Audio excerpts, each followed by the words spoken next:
우리는 지난 고린도 후서 시간에서 이제 사도 바울을 겨냥한 여러 가지 비난에 대해서 사도 바울이 대응하는 모습을 보면서 영적 전쟁에서 승리하려면 우리가 어떻게 해야 되는지 살펴보았습니다. 이제 이어서 오늘은 사도 바울이 자신의 약함을 하나님이 허락하시는 이유를 이제 알아보게 되는 것이죠. 자, 그래서 배경적인 말씀 이제 5, 6절에 먼저 나오는데 우리 5, 6절 한 목소리로 같이 읽겠습니다. 5절 시작. 내가 이런 사람을 위하여 자랑하겠으나 나를 위하여는 약한 것들 외에 자랑하지 아니하리라. 내가 만일 자랑하고자 하여도 어리석은 자가 되지 아니할 것은 내가 참말을 함이라. 그러나 누가 나를 보는 바와 내게 듣는 바에 지나치게 생각할까 두려워하여 그만두노라. 아멘. 사실 지금 사도 바울은 계속 내가 자랑하지 않는다고 얘기하고 있지만 세상적으로 이미 사도 바울은 자랑할 수 있는 일이 많이 있었습니다. 학벌로 보나 가문을 보나 사회적 지위로 보나 누구에게도 그 이스라엘 민족 안에서 뒤지지 않는 사람이죠. 그는 정통 히브리인이고 또 무슨 이유인지 몰라도 아버지를 통해서 로마의 시민권을 갖게 됐습니다. 또 정통 유대교의 교육을 받았습니다. 그리고 더 나아가서 그 당시 최고의 명문인 가말리엘 문화에 이 교육을 받은 율법학자가 됐고 그리고 또 최고의 학자로서의 삶이 있었습니다. 또 신앙 안에서는 경건파로서의 그 바리새파에 속해서 믿음에 관해서 항상 양보하지 않고 믿음을 항상 드러내는 그런 사람이 되었던 것이죠. 그러니 사도 바울을 딱 봤을 때 약한 사람이라고 원래 볼 수가 없고 오히려 사도 바울은 강한 사람이라고 평가하는 것이 나은 사람이었죠. 또 이 유대교에서 주는 큰 권세를 가지고 있는 사람이었기 때문에 예수님을 믿는 사람들을 예수님 믿기 전에는 이 사도 바울이 잡아서 죽일 수 있는 그런 힘을 부리고 있었던 것이죠. 그래서 우리가 잘 아는 스데반 집사님의 순교 때 결정적인 역할을 한 사람이 바로 사도 바울입니다. 또 배경도 든든합니다. 여러 가지 모습으로 보아서 강한 사람이라고 얘기할 수밖에 없습니다. 또 예수님 믿고 난 다음에는 영적으로 봐서 또 자랑거리가 이 사람에게 사실 있는 거예요.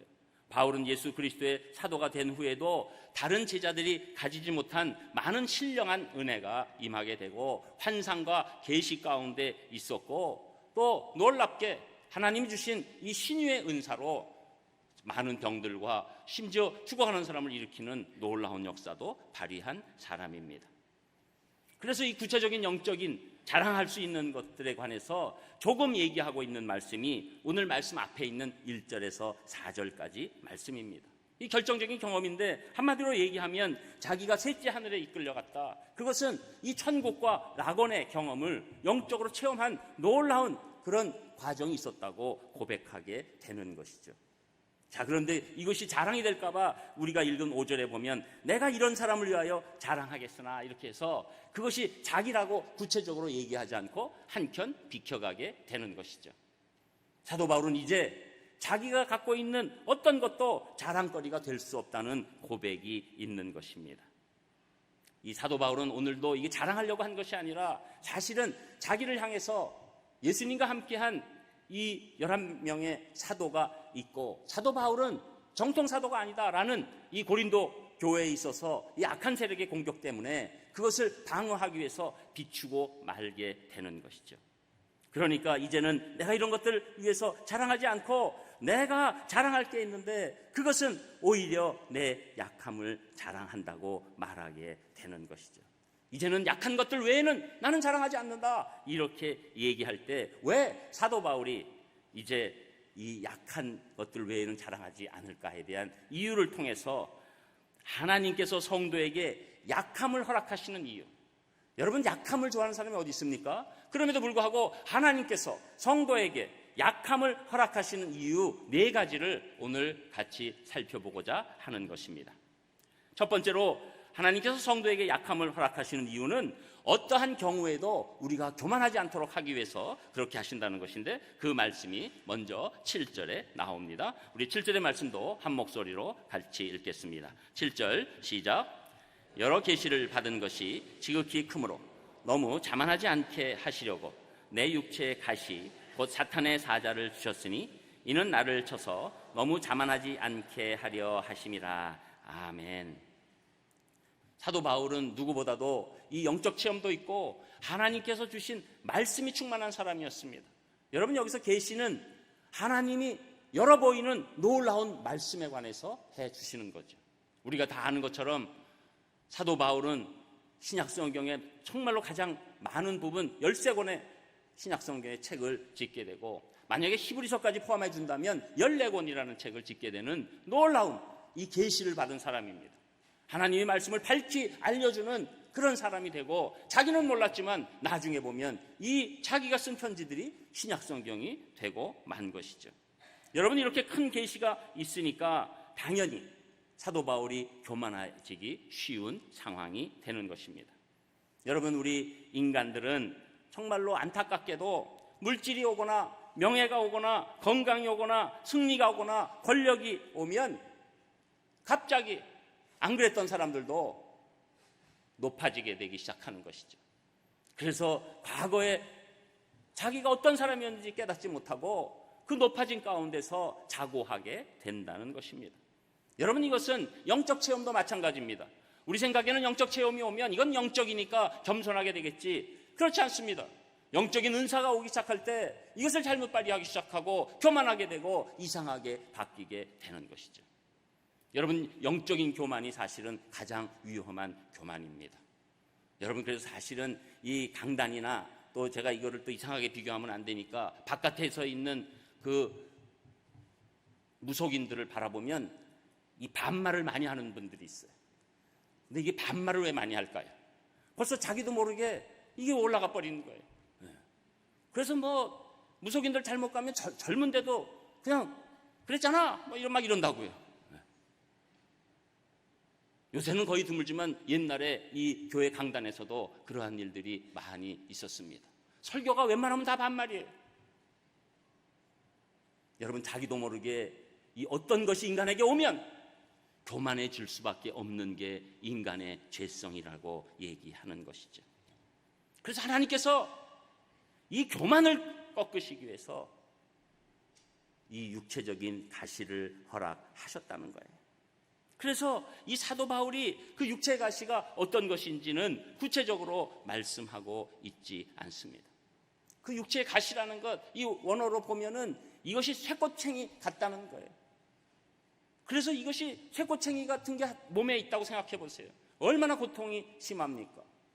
우리나라에서도 이 주석을 전권 다 주석한 이상근 목사님이라는 분이 있으신데, 어렸을 때 갑자기 발이 뭐가 다친 것 같아서 막 아파가지고 있었는데, 나중에 그것도 한참 지난 다음에 60이 넘으셔서 거의 은퇴하는 그 수준에서 보니까 어렸을 때 뭘 잘못 밟아서 철사 같은 게 들어가 있다는 거예요.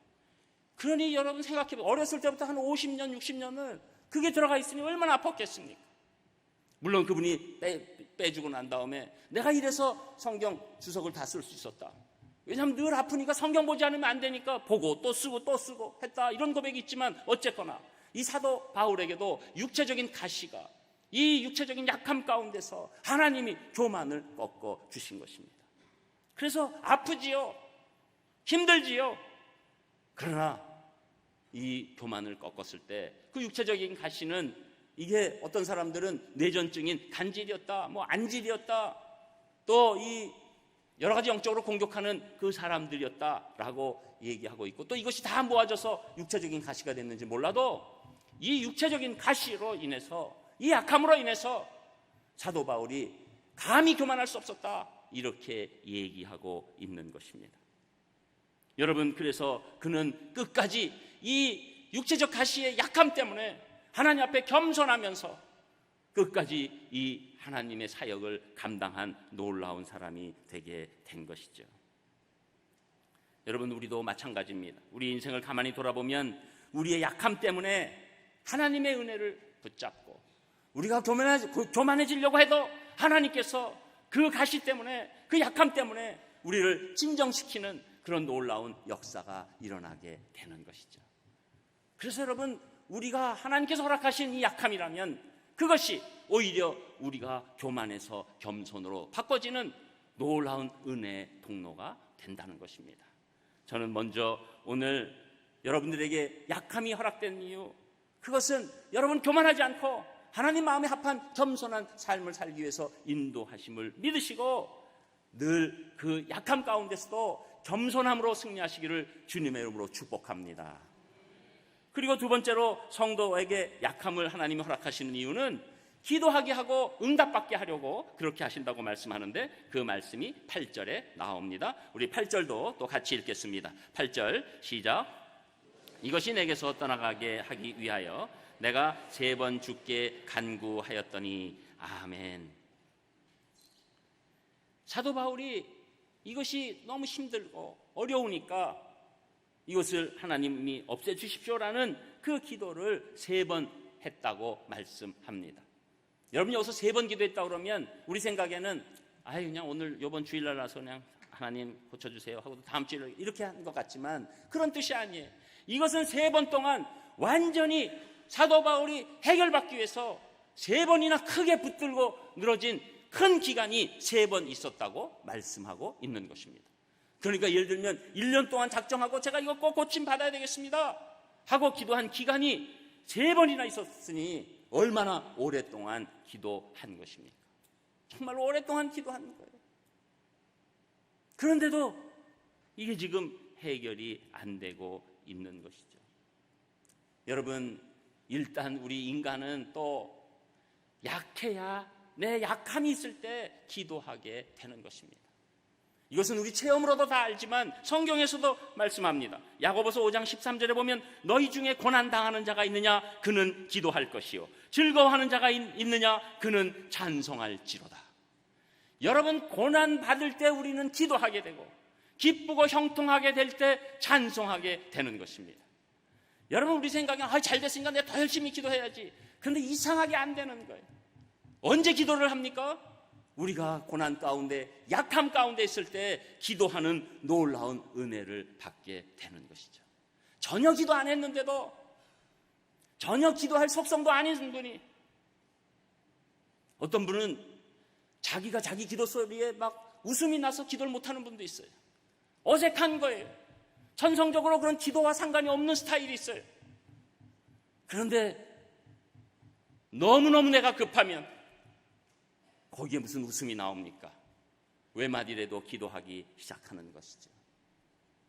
여러분, 저는 목사로 있기 때문에 간혹 가다가 이제 친구들 가운데 어려움이 있을 때 저를 전화하거나 어떤 찾아와서 얘기하게 되는데, 그 친구들을 보면 전혀 그럴 것 같지 않은 친구인데 갑자기 자기도 기도하고 싶고 기도한다고.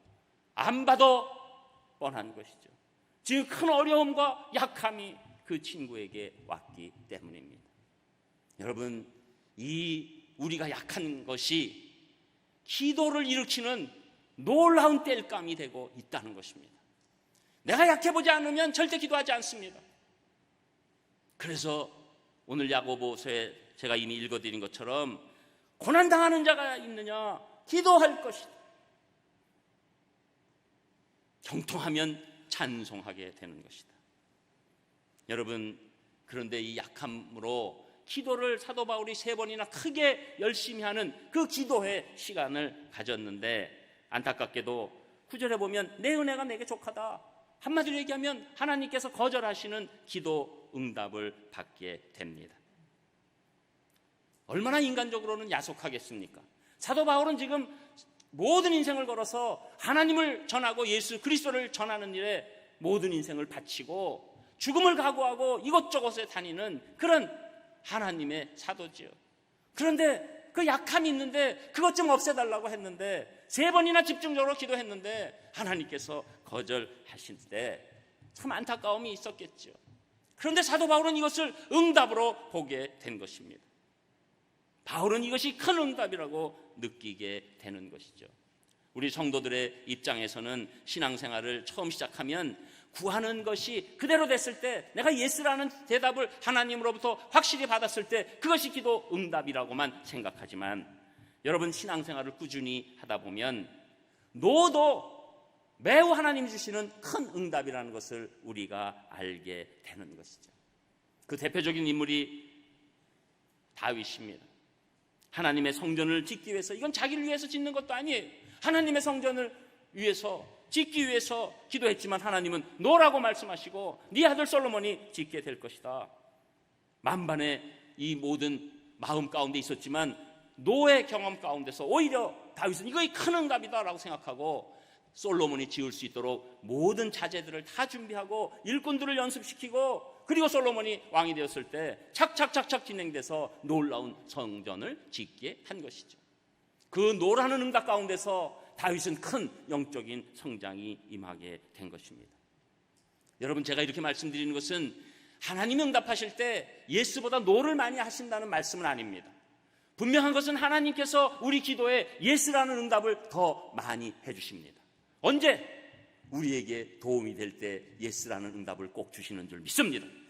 그러나 우리에게 도움이 안 되고 우리가 실족하게 되면 노라는 응답으로 역사해 주시죠. 그리고 여러분, 왜 예스라는 응답이 더 많을까요? 그 이유는 중립적인 부분이 있어요. 이것은 하나님께도 뭐 큰 도움 되는 것도 아니고 뭐 우리에게도 얼마큼 큰 도움이 되는 것 아닐지라도 우리가 원하고 바라는 것인데 우리가 어려워지지 않는다면, 우리가 잘못된 길로 가는 그런 과정이 아니라면 하나님께서 우리에게 예스로 응답해 주신다는 겁니다. 모든 우주 만물을 주장하시는 하나님께서 우리 사랑하는 아들, 딸들이 원하는 것을 왜 주시지 않겠느냐? 그렇기 때문에 여러분, 예스가 하나님의 응답의 많은 부분을 차지하는 것을 다시 한번 생각하시되, 여러분 기도 가운데서 노라는 응답도 하나님이 주신 크신 응답임을 믿으시기를 주님의 이름으로 축복합니다. 우리에게 이 약함은 우리가 기도하게 하고, 또 노라는 응답, 예스라는 응답 가운데서 하나님께서 우리를 향한 길을 어떻게 바라보고 계신가를 깨닫는 놀라운 도구가 된다는 것이죠. 그리고 세 번째로 성도에게 하나님께서 약함을 허락하시는 이유는 우리에게 풍족한 은혜를 주시려고 그러시는데, 그 말씀이 9절에 나옵니다. 우리 9절도 또 같이 읽겠습니다. 9절 시작. 나에게 이르시기를 내 은혜가 내게 족하도다. 이는 내 능력이 약한 데서 온전하여 짐이라 하신지라. 그러므로 도리어 크게 기뻐함으로 나의 여러 약한 것들에 대하여 자랑하리니 이는 그리스도의 능력이 내게 머물게 하려 함이라. 아멘. 자, 이렇게 하나님께서 노라고 대답하실 때 그 이유는 내 은혜가 내게 족하다. 여러분, 이 말씀은 언뜻 잘못 해석하면 너는 그동안에 은혜 많이 받았으니까 지금 이거 약한 대로 그냥 살아도 그냥 괜찮아, 그냥 살아, 이런 식으로 대답하신 거라고 알기 쉬워요. 그러나 그런 말씀이 아니에요. 이미 받은 크신 주신 은혜 크지만 이 약함 가운데서 앞으로 주실 준비된 더 풍족한 은혜가 있다는 겁니다. 이 풍족한 은혜를 하나님께서 준비하고 예비하고 계시다는 거예요. 이것이 놀라운 우리의 약함 가운데 오신 응답이 되는 것이죠. 여러분, 우리가 약해지는 그런 과정 가운데서 이 육체의 가시 같은 거라든지 우리 인생의 가시 같은 것 가운데서 사실 하나님께서 우리가 보지 못하던 것들을 보게 하시는 거예요. 여러분, 내가 그냥 건강하기만 하고 내가 모든 것이 형통하기만 하면 다 자동으로 알기 쉽습니다. 여러분, 우리가 지금 만약 태풍이 오기 전에는 뭐 태풍이 어쩌고 저쩌고 뭐 이렇게만 얘기하지만 태풍이 왔을 때 그 태풍에 관한 의미를 깨닫게 되는 것이죠. 태풍이 무조건 나쁜 것이 아니죠. 여러분, 이 중요한 기간에 우리가 인명에 관해서 철저하게 보호해야 하지만 태풍이 없으면 우리의 이 대기는 너무나도 어려움을 겪게 되는 것입니다. 여러분, 요 사이는 계속해서 지금 미세먼지가 괜찮아서 또 우리 봄에 또 겨울쯤에 고생했던 거 싹 없어지셨죠? 그때 우리가 뭐라고 얘기합니까? 태풍 한번 싹 불어라 좀. 여러분, 우리의 약함 가운데 하나님께서 해주시는 놀라운 숨어져 있는 은혜를 우리가 깨닫게 되는 것입니다. 하나님께서는 우리가 약할 때 우리가 그동안에 생각하지 못한 것이 얼마나 컸다는 것을 알게 해 주시는 거죠. 우리가 직장을 잃어본 사람만이 직장의 소중함도 알고, 내 건강을 잃어본 사람만이 건강의 소중함을 알게 되는 것이고, 내 이 하나의 이 한 줌만한 물도 얼마나 소중한 것인지 알게 되고, 조국을 잃어본 사람이 조국이 얼마나 소중한지 알게 되는 것이고, 그리고 하나님께서 예비하신 것이 얼마나 더 컸는지 우리가 알게 되는 것이죠.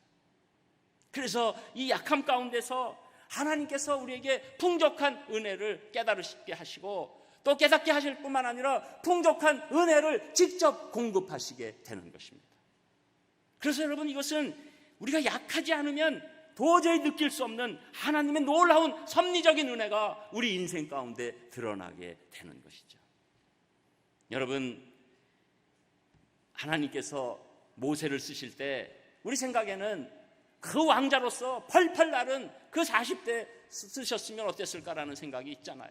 그때는 왕자로서 그 대단한 용기로서 지혜로서 이집트 사람들 지배하고 이스라엘 사람들에게 마음껏 얘기하고 판단하고 나아갔습니다. 그러나 하나님께서는 모세가 40대 그렇게 혈기왕성하고 모든 힘을 갖췄을 때 쓰지 않으셨죠. 언제 쓰십니까? 40년 미디안 광야 가운데서 이드로의 사이로서 그냥 양이나 치고 아무것도 아닌 존재, 그런 상황 가운데서 하나님께서는 모세를 부르시고 그 모세를 통해서 놀라운 은혜를 허락하여 주시고, 그 약함 가운데서 마음껏 하나님께서 모세를 사용해 주신 겁니다. 여러분, 우리가 약함 가운데 있을 때, 고통 가운데 있을 때 오히려 하나님께서 주시는 풍족한 은혜를 경험할 수 있습니다. 이 비밀은 약해보지 않고서는 경험할 수 없는 것이죠. 그래서 하나님께서 우리 성도들에게 약함을 허락하시는 거예요. 그래서 나의 약함이 오히려 풍족한 은혜를 받는 과정이라고 인식하게 되는 것입니다. 저는 여기 우리 계신 성도님들이 지금 약함 가운데 있고 힘듦 가운데 있으시다면 오히려 하나님이 주실 그 풍족한 은혜를 받는 과정이라고 믿으시기를 주님의 이름으로 축복합니다. 그리고 끝으로 네 번째, 하나님께서 성도에게 약함을 허락하시는 이유는 결국은 하나님의 강함을 주시려고 하시는 것인데, 그 말씀이 10절에 나옵니다. 우리 10절도 한 목소리로 같이 읽겠습니다. 10절 시작. 그러므로 내가 그리스도를 위하여 약한 것들과 능욕과 궁핍과 박해와 곤고를 기뻐하노니 이는 약한 그때의 강함이라. 아멘. 여러분, 하나님께서는 우리가 그냥 약해가지고 맨날 빌빌빌빌 사는 것이 궁극적인 목표라고 오늘 말씀을 생각하기 쉽습니다. 그래서 그냥 약한 것이 오히려 난 것이구나라고 그냥 끝내버리기 쉽지만, 사실은 왜 하나님께서 우리를 약하게 하실까요? 우리가 약해져야지만 하나님의 강함이 임할 수 있기 때문입니다. 우리의 힘으로 어떤 능력을 다 발휘해도 하나님의 능력에 비해서 만분의 1 정도가 아니라 조분의 1도 아니라 경분의 1도 아니고 먼지보다도 못한 능력이죠. 그러나 내 약함 가운데 하나님이 임하시면 하나님의 능력이 나에게 임하게 되는 것입니다. 그래서 우리 인생에서는 생각할 수 없는 놀라운 일이 하나님을 의지하는 자에게 일어나게 되는 것이죠. 내가 약하니까 하나님을 의지하는 것입니다. 하나님을 의지하니까 그때 하나님이 나에게 들어오시는 겁니다. 하나님이 나에게 들어오시니까 하나님의 능력이 나를 통해서 나가게 되는 것입니다. 여러분, 우리 이 신앙인들의 나아가는 길은 결단코 내 힘으로 나가는 것이 아닙니다. 우리는 오직 하나님의 힘으로 나아가는 것이죠. 그런데 뭐가 방해됩니까? 내 강한 자, 내 이 강한 모습이 하나님의 능력이 들어오는 것을 거부하는 것이죠. 그래서 이런 모습 가운데서 사도 바울은 아주 그것을 구체적으로 봤기 때문에 고린도전서 1장 27절에서 29절에 보면, 그러나 하나님께서 세상의 미련한 것들을 택하사 지혜 있는 자들을 부끄럽게 하려 하시고 세상의 약한 것들을 택하사 강한 것들을 부끄럽게 하려 하시며, 하나님께서 세상의 천한 것들과 멸시받는 것들과 없는 것들을 택하사 있는 것들을 폐하려 하려 하시나니 이는 아무 육체도 하나님 앞에서 자랑하지 못하게 하려 하심이라. 여러분, 그렇기 때문에 우리가 그냥 약함으로 끝나는 것이 목적이 아닙니다. 내 약한 가운데 하나님이 임하시게 하는 게 우리의 신앙의 목표가 되는 것이죠. 그러니까 이 가운데서 끝으로 이 사도 바울은 뭐라고 고백합니까? 내가 약한 그때의 강함이라. 여러분, 이것은 세상에서 도저히 이해할 수 없는 일이에요. 뭐 약하면 약한 거지 무슨 약한 때 강함이야. 여러분, 내가 약할 때 하나님만을 의지하고, 내가 이 절벽에 섰을 때 하나님만을 의지하니 그때 하나님께서 나에게 찾아오셨어. 놀라운 역사를 일으키시는 거죠.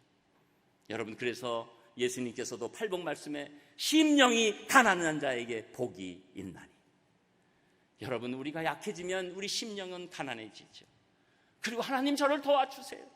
저는 하나님 없으면 이 일을 극복할 수도 없고 제 인생을 온전히 살 수도 없사오니 하나님 저를 도와주시옵소서. 그때 하나님께서 우리에게 들어와 주시고, 그때 하나님의 능력은 현실적으로 나타나기 시작하는 것입니다. 그러니 이 수많은 경험을 한 사도 바울은 나의 약한 가운데 하나님의 강함이 임하셨습니다. 저는 우리 성도님들, 여러분이 믿음 안에 있기 때문에 약한 것 때문에 절망하지 않으시기를 축복합니다. 오히려 여러분이 약하기 때문에 하나님이 쓰실 수 있는 시간이 왔다고 믿으시기를 축복합니다. 여러분, 우리는 이 연예인이나 정치인들을 통해서 많은 교훈을 얻잖아요. 내가 강하다고 하는 순간에 그 사람은 최악의 약함을 경험할 수 없는 밖에 없는 것이고, 오히려 약하다고 한 자 가운데서 하나님의 능력이 임할 때 놀라운 일이 일어나는 도구로 사용되게 되는 것입니다. 유정옥이라는 이 목사님, 한 목사님의 사모님이 있는데, 이분이 울고 있는 사람과 함께 울 수 있어서 행복하다라는 책이 있습니다.